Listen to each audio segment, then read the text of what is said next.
조갑제TV 시청자 여러분 안녕하십니까. 2021년 5월 19일 오후 1시입니다. 요사이 유행하는 말이 별의 순간입니다.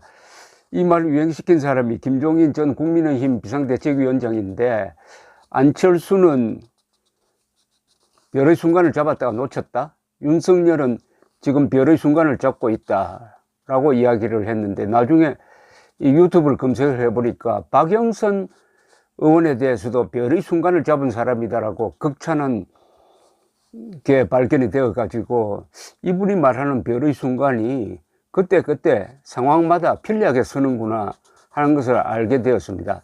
그런데 사실 별의 순간을 잡았다가 놓친 사람은 김종인 씨죠. 김종인 씨가 별의 순간을 잡았던 순간이 있습니다. 지난 4월 7일 밤이었습니다. 밤늦게 오세훈 서울시장 후보는 18%포인트, 그리고 박형준 부산시장 후보는 28%포인트의 차로 크게 이기는 게 확정된 그 순간, 김종인 씨는 별의 순간을 잡았습니다.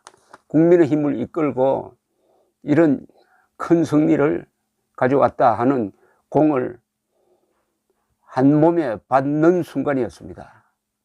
그런데 그 다음날 비상대책위원장 자리에서 물러나고 별의 순간을 잡은 그 순간을 계속 이어갈 수 있었을 수도 있습니다. 어떻게 하느냐, 좀 대외 활동을 좀 줄이고 인터뷰도 좀 가려서 하고, 그러면서 이제는 대통령 선거에서도 이번에 승리한 서울시장 단일화 모델을 가져가서 범야권 통합을 해야 하는데, 국민의힘이 중심이 될 수밖에 없다. 안철수도 윤석열도 국민의힘으로 들어와서 단일화를 하면은 틀림없이 이보다 더 크게 이길 수 있다. 이런 기조를 유지했으면은 그야말로 지금 김종인 씨의 위상은 매우 높았고 영향력도 매우 큰 상태를 유지할 수 있었으리라고 생각되는데, 완전히 반대로 갔습니다. 반대로 가더라도 좀 지나쳤습니다. 서울시장 선거에서 대승을 하는 데 있어서 불쏘시개 역할을 했던 안철수 대표에 대해서 금방지다라는 감정적 표현을 쓰기 시작을 했습니다.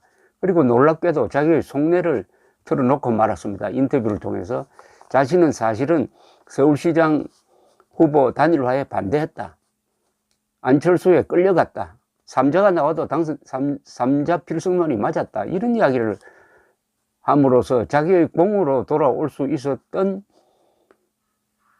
것을 스스로 발로 차고 말았습니다. 한 발 더 나가서 국민의힘이 아사리판이라고 했습니다. 불과 며칠 전까지 국민의힘에 몸담았던 사람이 어떻게 보면은 잘 마시던 우물물에 침 뱉는 모습이었습니다. 그리고 윤석열 전 총장은 국민의힘에 들어가서는 안 된다, 제3지대에 있어야 된다는 이런 분열적인 이야기까지 하게 되니까, 그 뒤부터는 김종인 씨가 놓친 별의 순간이 그냥 본인의 조롱으로 돌아와 가지고, 요사이 김종인 씨에 대한 기사를 쓰는 사람이나 그것을 읽는 사람의 반응은 거의 대부분이 조롱입니다. 노인의 짜증이다 하는 조롱 댓글이 너무 많이 달립니다. 그러다 보니까 지금 JTBC와 리얼미터가 조사한 자료에 따르면은 지금 정치인에 대한 비호감이 가장 높은 사람이 누구냐? 추미애, 두 번째가 임종석, 세 번째가 김종인으로 나옵니다.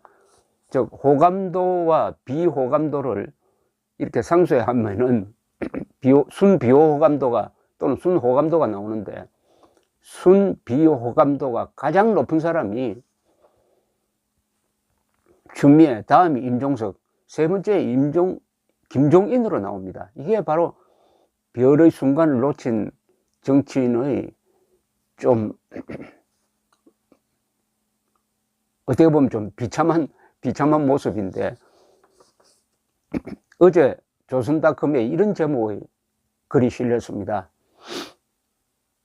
윤석열에 삐친 김종인, 제3의 대항마 들고 나왔나.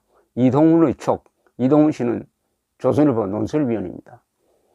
그러니까 김종인 씨가 윤석열에 대해서 계속 프로포즈를 했는데, 구애를 했는데 반응이 없으니까 삐쳐가지고 이번에는 제3의 대항마를 들고 나왔는데, 그 제3의 대항마가 누구냐?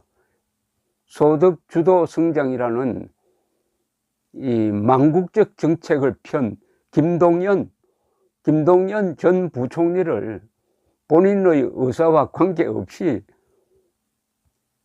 윤석열과 맞서게 할 수 있는 후보감으로 거론했다는 기사입니다.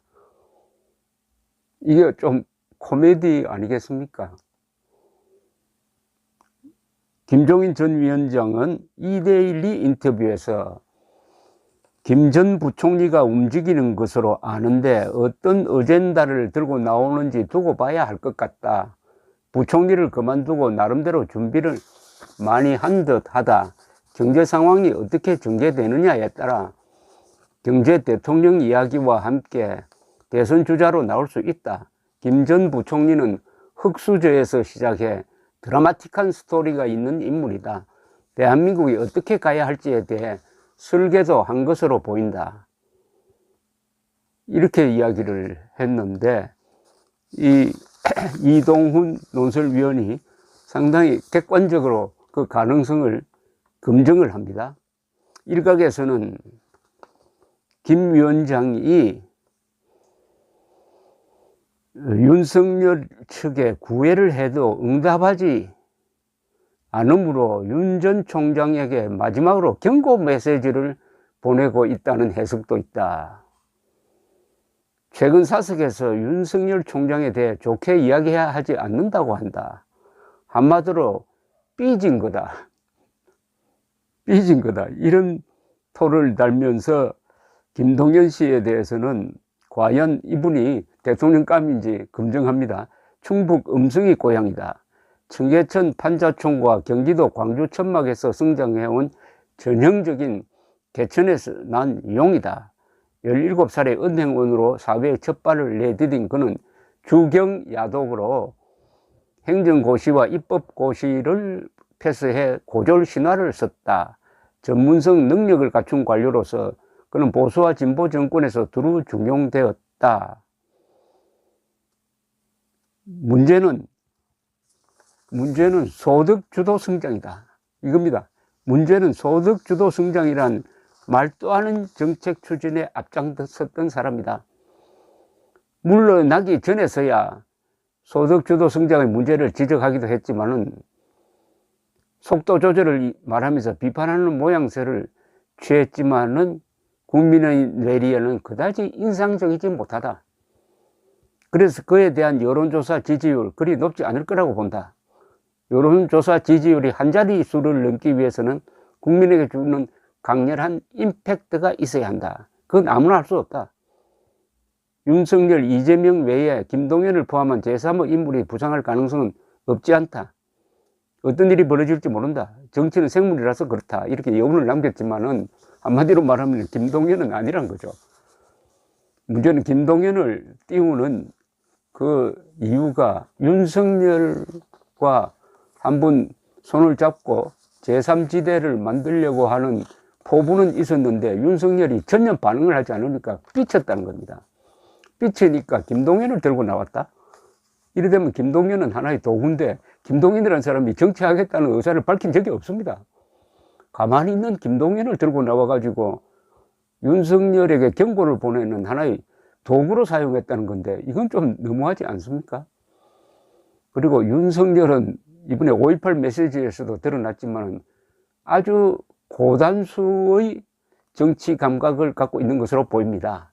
그런 사람이 공정을 내세우는 사람이 5.18 정신을 내세우는 사람이 어떻게 뇌물 전과자인 80대 김종인과 손을 잡고 대통령이 되겠다고 하겠습니까?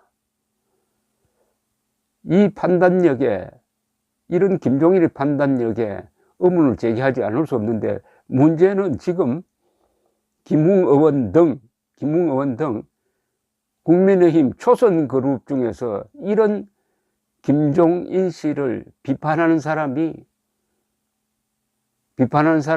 없다는 겁니다. 그러니까 국민의힘 초선 의원들이 김종인 키즈라는 한 묶음으로 지금 비판을 받을 지경에 이르렀습니다. 김종인 씨의 그동안의 정치 행태를 보면은 좌와 우를 왔다 갔다 합니다. 결과적으로는 문재인 정권을 등장시키는데 상당한 공을 했습니다. 그리고 4월 15일, 지난 4월 15일 당시 미래통합당의 대패에도 상당한 책임이 있습니다. 이번에는 참 운 좋게도 안철수가 도와주고 오세훈 씨가 잘해가지고 이렇게 됐는데, 그렇다면은 나는 정말 행운의 사나이다. 내가 하지도 않는 일로 가지고 이렇게 명예를 드높였으니까 앞으로 조심해야 되겠다. 이렇게 했으면은 본전은 찾을 텐데, 사람이란 게 참 감정의 동물인 듯 합니다. 뭔가 그렇게 섭섭한지 국민의힘에 대해서, 안철수에 대해서 입만 열면 악담을 하고, 윤석열 쪽으로는 러브콜을 보냈는데 답이 없으니까 이제는 김동연까지 들고 나와서 이렇게 스스로 조롱거리가 되니까, 제가 서두에 말씀드렸던 대로 별의 순간을 잡았다가 놓은 사람은 김종인이다. 안철수가 아니다. 안철수는 아직 많은 역할이 남아있다. 이렇게 정리를 하게 됩니다. 감사합니다.